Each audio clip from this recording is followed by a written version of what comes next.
Okay, so we're going to talk about Hashimoto's and heart problems. This is kind of an interesting one, and I'm going to speak to you strictly from experience on this because a lot of people are looking for like, oh, it's causing this exact thing to the heart, and it's creating the Brundle branch to not work right, and blah blah blah, and all that type of stuff. But I'm going to tell you the nuts and bolts, blue collar aspect of Hashimoto's and heart disease.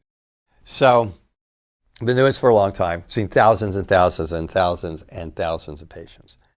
And here's what I hear. I have heard this. I am going to greatly downplay how many times I think I've heard this, but I have heard this somewhere between 500 and 1,000 times. And I think probably more, but this is how common it is. The patient comes in, and maybe they don't even know that they have autoimmune disease at that time. Maybe they don't even know they got a thyroid problem at that time. And so you're sitting there listening and digging and taking notes and trying to go, okay, what's going on here? Does this person like fit my practice? Do they have autoimmune problems? And then it happens. They go, well, do you have heart? And then I ask, do you have heart palpitations for no reason at all? Heart palpitations or anxiety for no reason at all? Would you call that like PVCs, like preventricular contractions? Would you call that SVPs?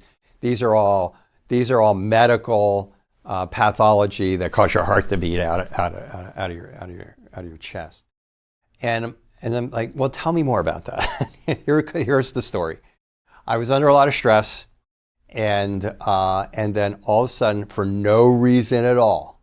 For no reason, my heart started to like really pound, and I really started to get big time arrhythmias, and I couldn't breathe very well, and I was really getting anxiety and so on and so forth. So I went to the hospital. And then they did an EKG, they did an echogram, they did a cardiogram, they did everything, and everything was normal.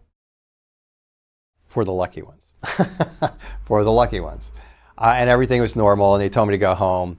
And they told me to like take some electrolytes, and that I'm probably just stressed, and maybe I just need to deal with my stress and go to counseling. But if it happens again, maybe you can go to a cardiologist, even though everything was normal. The second person who's not always quite as fortunate, they'll pick something up. They'll pick something up on some of the electrical diagnostics. And they'll go, okay, we're going to go in and we're going to ablate. We're going to ablate the nerves that are causing your heart to do that. And then they do that. But the patient's still sitting in front of me with heart palpitations for no reason at all, and anxiety for no reason at all, and those types of things, even though they've been ablated. Okay. So this, when I see questions that come in on does Hashimoto's cause heart problems? Technically, the answer is no. However, not technically, the answer is yes, and here's how it happens. Basically, it's real simple. Your heart, nature kind of knows that we need our heart to keep beating. It kind of intuitively knows that that's an important thing. So it's put like many times more receptors for thyroid hormone on your heart than other organs, than other cells. Every cell in your body has a receptor site for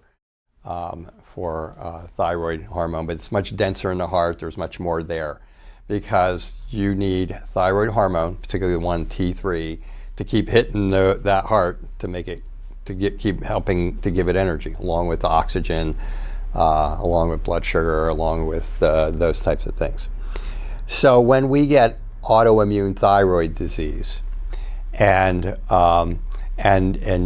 you start triggering the disease from any of many triggers, maybe it's a stress, maybe it's different types of foods that are triggering you, maybe there's chemicals that you're being exposed to, maybe you have one of the chronic viral infections. Maybe you overdo it. Maybe you and there's 40 some of these. Okay, and you start doing those, and you'll start to set off immune inflammation, which will attack your thyroid. And a couple of things can happen. You can either start if in certain situations you start making too much you start making too much iodine. Take too much iodine in the system. You make too much thyroid hormone, or you could just start destroying thyroid tissue. Either one of those is going to increase the amount of thyroid hormone that starts flying around in your system.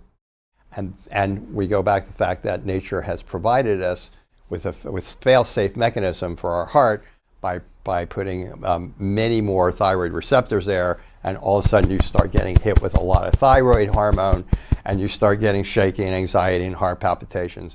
Now, if you happen to be stressed at that same time, if you happen to be stressed and putting out a hormone that's called cortisol, which everybody seems to be familiar with today, and that puts you into fight flight, the adrenaline and the adrenaline go, and then the cortisol and puts you into fight flight, and then on top of that, you trigger your thyroid hormone and you start putting a bunch of thyroid hormone out on top of the adrenaline and cortisol, you may end up in the hospital with a heart problem. Okay, but it's not a heart problem.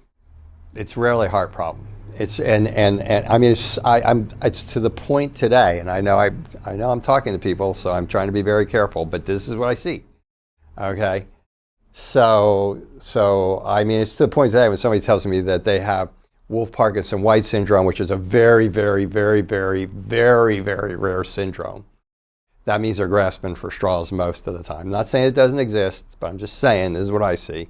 Okay, and or they come in and go, and I've got SPPs and my heart's pounding all the time, and they're going to ablate or they've ablated. I'm like, this person's Hashimoto's until proven innocent. So that's the relation between autoimmune thyroid disease and heart problems. Now, if you were to look at the fact that Hashimoto's is called Hashimoto's hypothyroid disease. 90% of people have Hashimoto's have hypo. That slows your heart down and it makes you tired, but it doesn't really damage your heart. It's just your heart's just like going, give me some thyroid hormone, and it's just kind of slow.